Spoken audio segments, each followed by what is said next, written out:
안녕하세요. 미래한국 편집위원으로는 이동호입니다. 오늘 이렇게 정규제 TV에 초대해 주셔서 감사합니다. 제가 오늘 드리고자 하는 말씀은 지금 5월 9일 며칠 남지 않았습니다. 19대 대통령 선거의 의미와 그리고 제가 홍준표 후보를 지지하는 이유, 이 두 가지에 대해서 설명드리도록 하겠습니다. 첫 번째, 이번 19대 대통령 선거는 단순한 선거가 아닙니다. 선거의 모양을 하고 있지만 그 내부의 본질적 의미는 자유민주 진영과 그리고 지난 겨울을 광화문을 장악했던 촛불 혁명 세력과 대한민국 체제를 둘러싼 체제 전쟁의 성격을 가지고 있습니다. 지금 현재 대한민국이 겪고 있는 체제 위기의 근본 원인은 북한 전체주의자와 이를 추종하는 세력들의 체제 전복 활동에 기인하고 있습니다. 80년대와 90년대 대학가를 장악했던 공산 전체주의자들이 장성하여 오늘 체제 전복 활동에 나선 결과라고 말할 수 있습니다.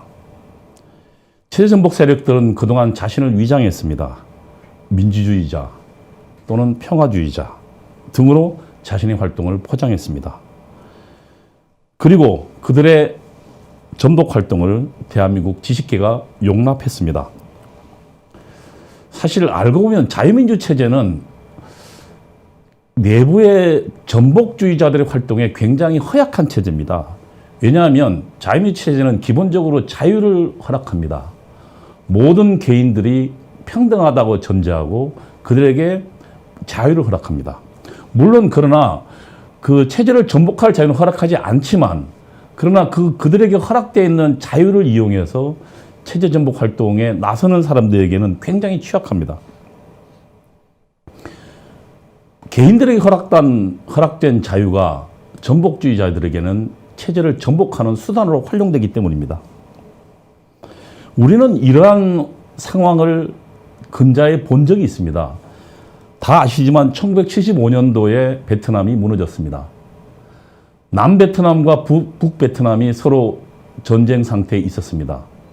그러나 남베트남은 물론 자유민주주의 시장 경제를 채택한 나라였습니다. 그 남베트남은 내부에는 베트콩이라는 내부의 체제 전복 세력들이 있었습니다.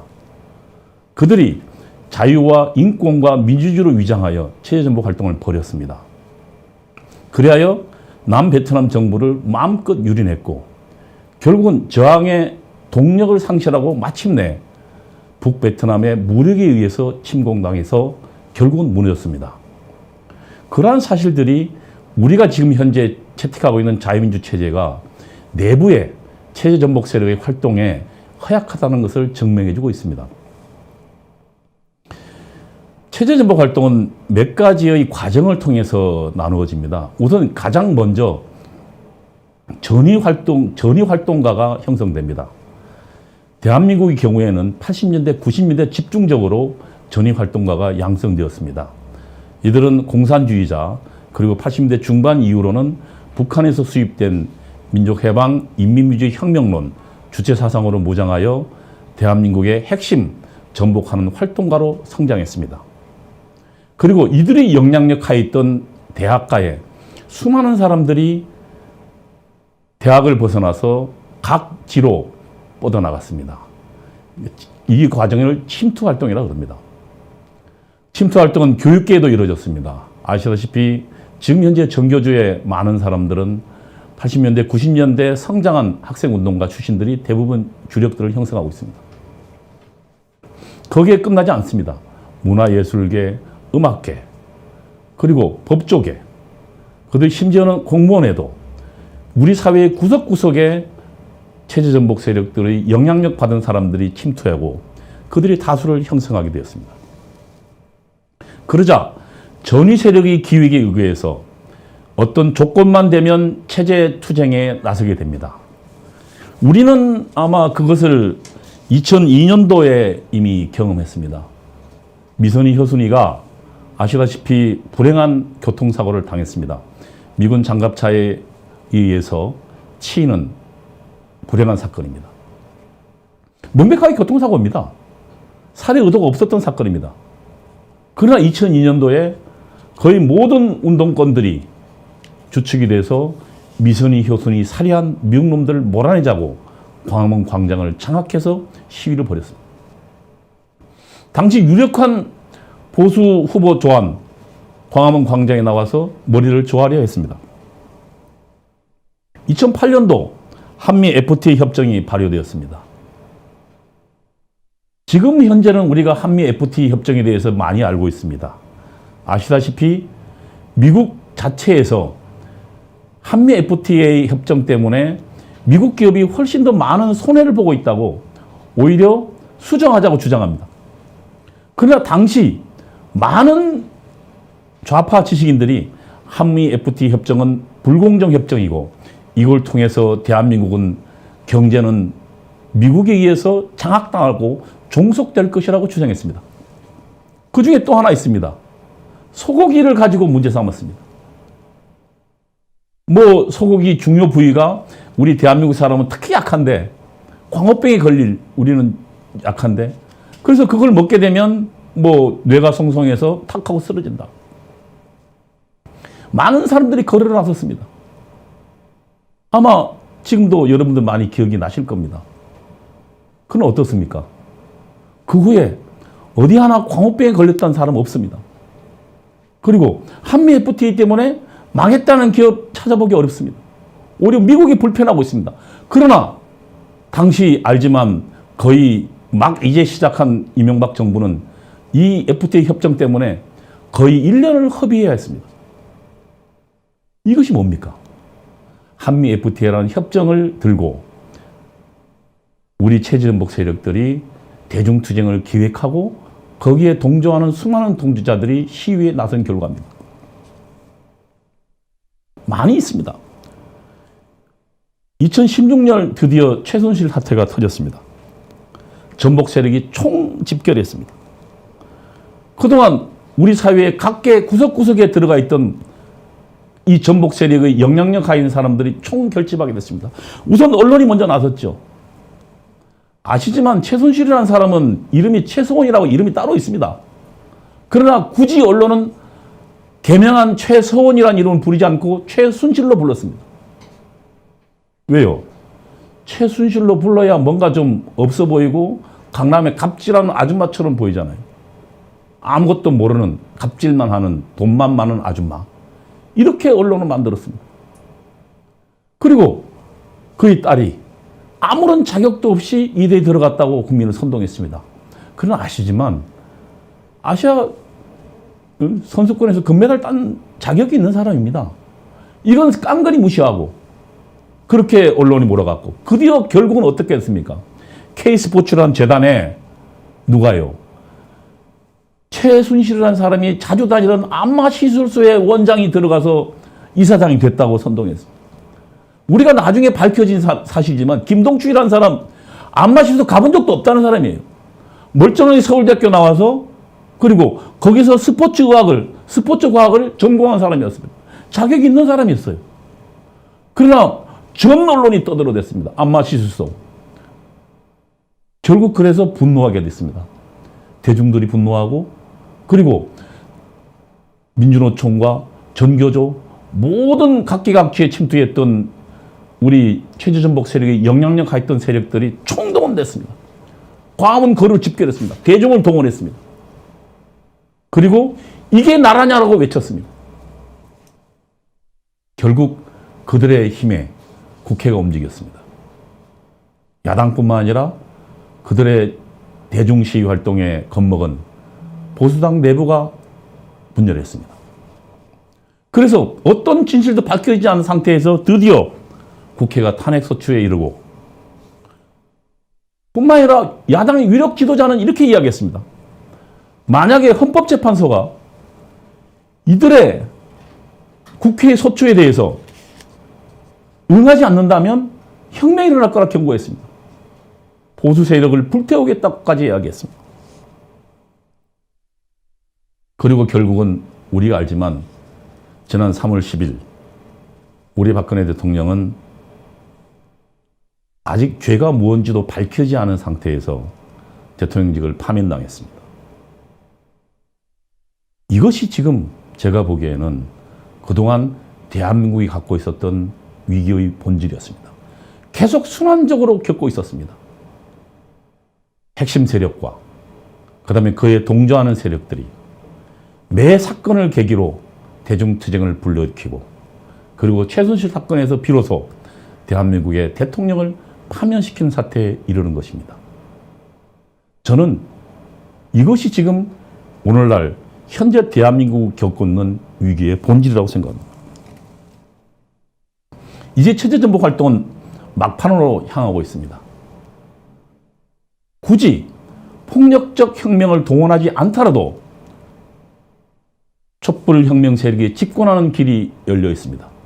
촛불혁명 세력에 동조하는 사람들이 국회에 다수 있습니다.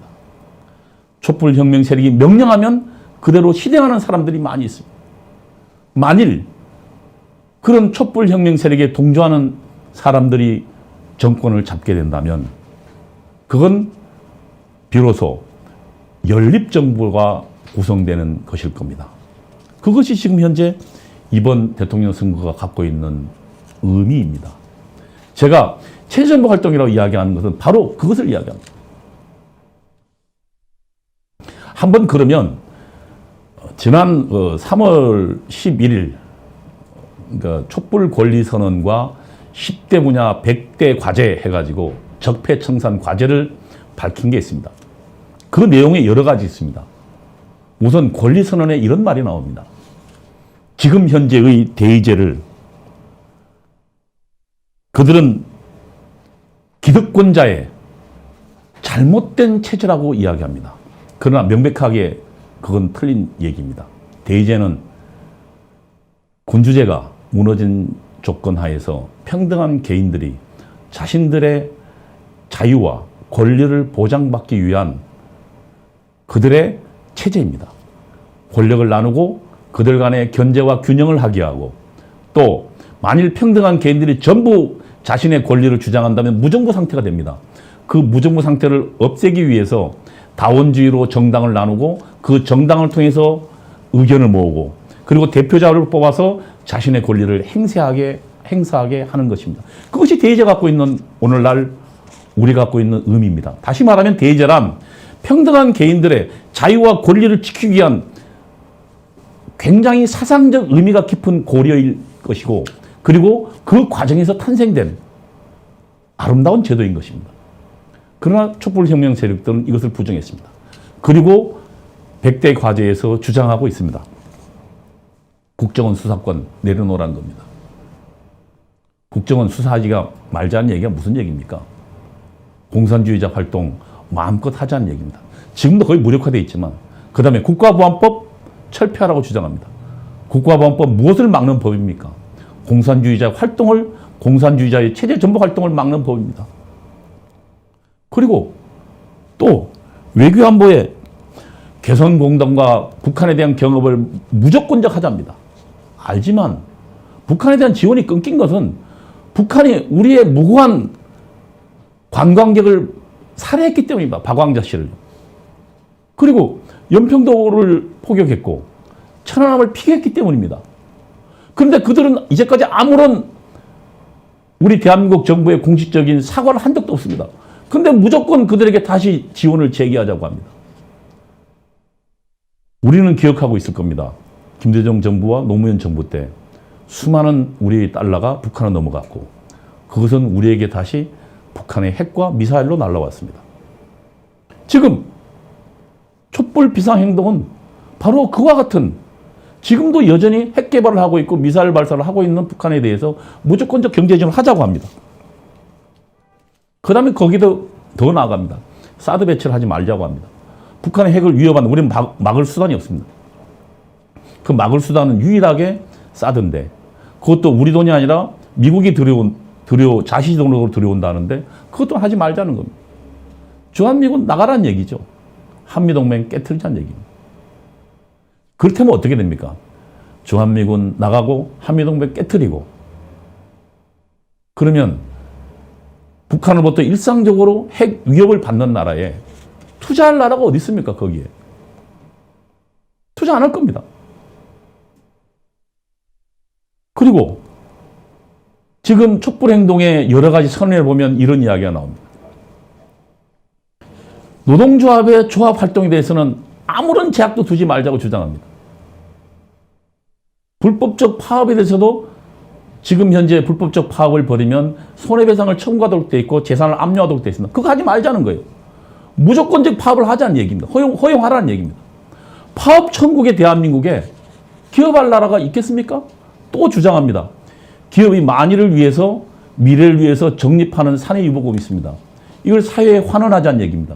사회 환원요? 다른 말로 얘기하면 빼앗겠다는 얘기입니다. 이런 과정에서 그러면은 기업할 나라가 어디 있겠습니까? 세금 올리자 그러죠. 내가 보기에는 결국 대기업은 대한민국을 탈출로 시를 겁니다. 국제적 경쟁력 있는 대기업들이 없는 나라. 그리고 안보가 위험한 나라.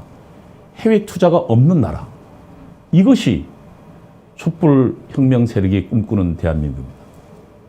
그럼 그 대한민국은 그동안 대한민국의 번영을 지켰던 안보와 자유가 무너진 나라가 되는 것입니다. 제가 이번 대통령 선거가 19대 대통령 선거가 최전쟁이라는 이유는 촛불혁명 세력이 주장하는 것은 이제까지 대한민국의 자유와 번영과는 전혀 다른 것을 선택하고 있기 때문이라고 생각하기 때문입니다. 만일 그들의 주장대로 한다면 대한민국은 망하는 길로 가게 될 것입니다. 알지만요, 그동안 광화문 촛불 비상 행동이 주장하면 야당이 그대로 따라했습니다. 언론 관계법 해가지고, 언론 장악 금지법 해가지고요, 언론 노조가 장악하는 금지법 이미 국회에 제출되어 있는 상태입니다.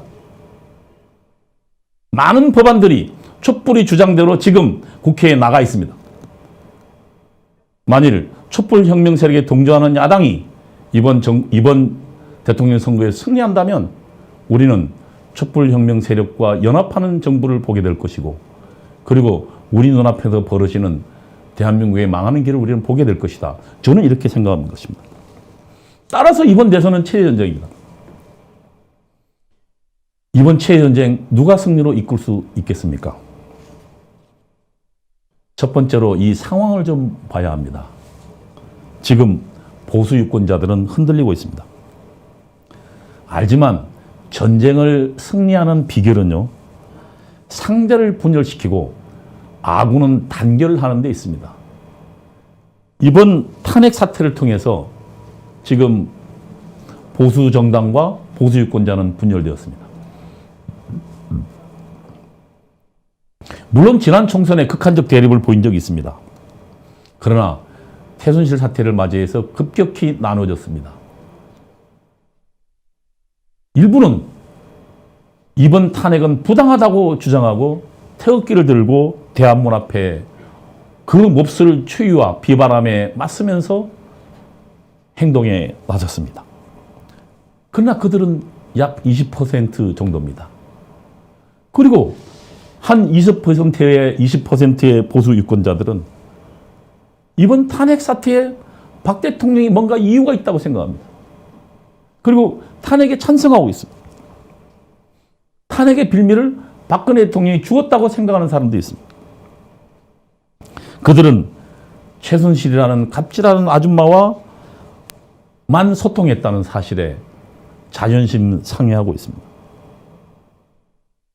박근혜 탄핵에 찬성하는 보수 유권자들의 마음은 갈 곳을 잃었습니다. 이들이 거리를 헤매고 있습니다. 그러나 이들이 지난 광화문 촛불혁명 세력들의 모습을 보았습니다. 그들이 보기에 그와 직접적으로 동조하는 사람들은 위험해 보였습니다. 제가 보기에는 저는 이미 1월 달에 그 문재인 후보에 대해서 약한 후보라고 이야기한 적이 있습니다. 왜냐하면 이번 탄핵 사태를 맞이해서 문재인 씨는 탄핵의 사태에서 광장의 영웅이 갑자기 출연했습니다. 이재명이라는 잘 듣도 보도 못한 사람입니다. 물론 성남시장이었으니까 인구 100만의 시장이니까 그렇게 작은 시는 아니죠. 그러나 거의 지지도와 중앙에 인지도가 없던 사람이 광화문 촛불 사태를 통해서 갑자기 스타로 등장했고 20%에 육박할 정도로 성장했습니다. 그러자 문재인 씨는 다급해졌고 급격히 경쟁하기 시작해서 급격히 왼쪽으로 나아갔습니다. 보수 세력을 불태우겠다고 했고 혁명 일으키겠다고 했습니다. 그 바람에 문재인 씨는 이 촛불 사태를 끝나는 순간에 너무 왼쪽으로 와버렸습니다. 이제 중도로 돌아가기에는 너무 많이 나와버렸어요. 그것을 본 유권자들이 마음이 문재인에게는 선뜻 내키지 않았던 것입니다. 이들이 지금 흔들리고 있습니다. 그래서 안희정이라는 사람한테 갔습니다. 안희정은 이렇게 이야기했어요. 자신은 사드 배치에 반대한다. 그러나 현실적으로 국가 간의 약속이니까 배치해야 된다. 물론 그 전에 충남지사 하면서 한미 FTA 찬성한 적이 있습니다. 이런 몇 가지 모습들에 문재인과 다르다고 생각하고 급격히 안희정 지사한테 마음이 쏠리기 시작했습니다. 8% 왔다 갔다 하던 안희정이라는 사람이 갑자기 10몇 %, 20%로 뛰기 시작했어요. 그러나 알지만 당내 경선이라는 것은 당내 지지자들의 세를 모으는 겁니다. 그 와중에 당내 지지자들은 문재인 씨로 결집됐고 안희정이라는 사람은 알지만 큰 차로 당내 경선을 통과하지 못했습니다. 그러자 또다시 보수 유권자들이 마음이 갈 곳을 잃어서 거리를 헤매다가 이번엔 안철수 씨에게 붙었습니다. 안철수 씨가 갑자기 지난 한 열흘 사이에 10% 초반에 있던 사람이 20%, 드디어 30%까지. 그러니까 열흘 사이에 지금 3배가 뛴 겁니다. 이제까지 선거사당 보지 못한 상황입니다. 중도를 지향하는 후보가요, 이렇게 뛴 사례가 없습니다. 물론, 이인재 씨나, 과거에 뭐 이런 중도를 표방했던 사람들이, 상당수 중도 유권자들이 마음을 얻어서 30% 후반까지 갔던 적은 물론 있습니다. 그러나 선거를 앞두고는 쭉 빠져왔거든요. 그러나 이제 선거 가까울수록 중도를 표방하는 후보자에게 뭉치는 사례는 이게 처음입니다. 이 현상의 배후에는 마음 둘 곳이 없는 보수 유권자들이 있는 것입니다. 그러나 우리는 압니다. 안철수라는 사람이 어떤 사람입니까? 좌파 정당이 당수를 했던 사람입니다. 그리고 그가 그동안 좌파 정당이 당수를 하는 과정에 사사건건 보수 정당의 정체성과는 반대의 길을 갔던 사람입니다. 앞장섰던 사람입니다. 그가 당내 주도권 싸움에서 패하자 새로운 당을 만들어서 나와서 그리고 호남 유권자들의 마음에 들기 위해서 사드도 배치를 반대한다고 하고 북한에 대해서는 강정책 쓰지 말아야 한다 주장했던 사람입니다. 그러나 갑자기 어느 날 갑자기 이제 보수 코스프레를 하고 나타났습니다. 머리도 올리고 목소리도 바꿨습니다. 지금 우파에서 떨어져 나온 탄핵에 찬성했던 절반의 유권자들은 거기에 붙어져 있습니다. 그러나 이것을 보면 다시 생각해 볼 수 있습니다. 안철수라는 사람이 열흘 사이에 갑자기 2배, 3배로 뛰었다는 얘기는 그만큼 다시 빠질 수도 있다는 얘기입니다. 안철수라는 후보의 가장 약점 중에 하나는 지금 자기 지지표의 구성에 2가지 이질적인 사람이 뭉쳐 있다는 것입니다. 하나는 호남 유권자들입니다. 알지만 호남의 유권자들은 대한민국의 진보적 성향의 유권자를 대변하는 사람입니다. 이 사람들은 대북에 유화책을 쓰자고 하고 경제에서는 복지를 우선해야 된다고 주장하고 있습니다. 그리고 큰 정부를 주장합니다. 그러나 지금 이제 안철수한테 붙어있는 사람들은 보수에서 떨어져 나온 사람입니다. 대북에 강경책을 써야 한다고 주장합니다. 그리고 북한 인권의 문제, 북한 핵 문제에 대해서도 강경한 입장을 하라고 주장하고 있습니다. 이 서로 이질적인 유권자들이 하나로 뭉쳐 있습니다. 제가 보기에는 안철수 씨의 지금 가장 큰 고민은 여기에 있을 겁니다. 서로 다른 이질적 유권자들을 어떻게 하나로 통합시키느냐. 쉽지 않은 과제입니다. 안철수 씨의 위기는 여기에 있을 것입니다. 그러면 제가 보기에는 갈지자 걸음을 걸을 수밖에 없어요. 근데 호남 가서는 또 호남 유권자에 맞는 이야기하고, 또 수도권 와서는 수도권 유권자에 맞는, 예를 들면 부산 경남 와서도 보수 유권자에 맞는 갈지자 걸음. 그러나 중요한 건 여기서 한 말을 저기서 듣고 있고, 저기서 한 말을 여기서 듣고 있습니다. 진보 유권자를 향해서 한 말을 진보 유권자만 듣는 게 아니라 똑같은 말을 보수 유권자도 듣고 있습니다. 보수 유권자를 향해서 한 말을 보수 유권자만 듣는 게 아니라 똑같은 형식으로 진보 유권자가 듣고 있습니다. 자칫하면 양쪽으로부터 전부 정체성을 의심받는 상황에 직면할 수도 있습니다. 저는 여전히 아직도 우리 보수에게 기회가 있다고 생각합니다. 그 이유는 결국 소이질적 유권자를 하나로 통합하는 건 쉽지 않기 때문입니다. 또 한편으로는 안철수 후보의 지지세는 연합군이기 때문입니다. 우리가 삼국지에서 봤지만 원소 연합군이 100만 대군이었지만 여포군이 그 절반도 안 되는 여포군이 강력하게 공격해오자 뿔뿔이 흩어졌던 우리는 그 삼국지를 본 적이 있습니다. 연합군의 형성은 그렇습니다. 앞으로 선거 기간에 몇 번 출렁일 것이다. 저는 이렇게 생각합니다. 문제는 결국 보수에게 있습니다. 이번 선거 구도는 보수에게 불리하지는 않습니다. 87년도의 선거와 유사합니다. 여러분 87년도에 대해서 기억하시는 분이 있을지 모르겠지만 87년도는 알지만 대통령 간선제에서 직선제로 바뀐 선거입니다. 87년 6월 투쟁을 6월 항쟁이라고 합니다만 6월 항쟁을 통해서 간선제에서 직선제로 바뀌었습니다. 그리고 7, 8월 노동자 대투쟁을 통해서 온 사회가 혁명적 분위기에 들떠 있었습니다. 아무도 민정당이 정권을 잡으리라고 생각하지 못했습니다. 그러나 야당이 분열되었습니다. 김대중과 김영삼이 김대중 27%, 김영삼 28%로 분열되어 노태우 후보가 36.6%로 이긴 선거입니다.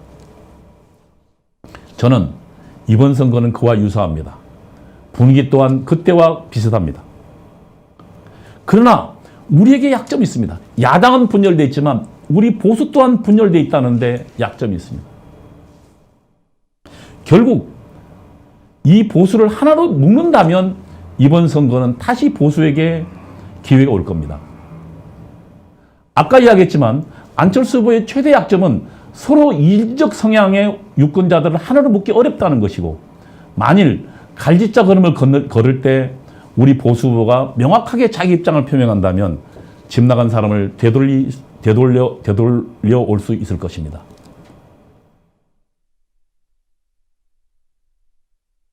부동층이라 그러는데 집을 나간 사람들은 회귀 성향이 있다고 그럽니다. 항상 떠나온 집을 쳐다보면서 집에서 뭔가 신호를 보낸다면 집으로 돌아올 마음의 준비가 되어 있다는 것입니다. 그래서 저는 보수에게 다시 기회가 있을 겁니다. 이길 가능성이 있다면 딱 하나입니다. 지금 다자간 구도가 구축되어 있습니다. 아마 심상정 후보가 3%에서 5%의 지지로 나갈 겁니다. 그 다음에 문재인 후보는 35% 내외, 안철수 후보가 25% 내외를 얻는다면 보수의 지지를 37% 내외로 승리할 수도 있을 것입니다. 물론 이거는 가정입니다. 통상적으로 우리 보수 유권자들은 37%에서 40% 정도가 된다고 봅니다. 이번 탄핵 사태에서 빠졌습니다. 우선 첫 번째로 탄핵 찬반을 놓고 나눠졌고요. 그리고 제가 보기에는 자유한국당 홍준표 후보가 되는 제1성에서 실패했습니다. 박근혜 대통령을 지지하는 사람들의 마음을 아프게 했습니다. 방자라고 했고 향단이라고 했습니다. 그리고 양아치 친박이라는 표현도 했습니다.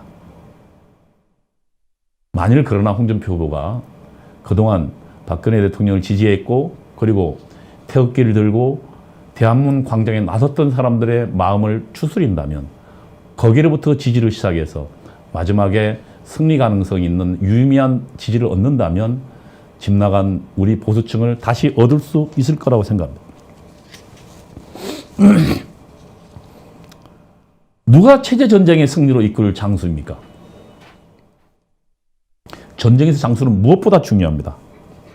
잘못된 장수가요, 병사를 잘못 지휘해서 전쟁을 망친 사례는 너무나 많습니다.